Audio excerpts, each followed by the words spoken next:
The basic idea is that people like to think of their plastic surgeon as having an artistic eye. Plastic surgeons like to think of themselves as artists, although most of us don't really have the formal artistic training. But we like to talk about the art of plastic surgery. We talk about liposculpture instead of liposuction. And I do think it's very helpful. I've had a formal training in art. I like to draw the human figure as a hobby, and anybody can look at a drawing of a face or a body, and even if they don't know what's wrong, they'll be able to tell that something's not right if it's off a little bit, if the proportions are off. So I think that is a very helpful discipline for me.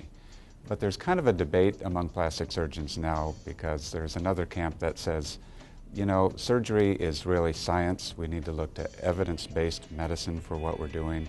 We need to rely on clinical studies and really base our practices on that. We can't just be sort of inventing things and being artistic when it comes to actually doing surgical procedures on people.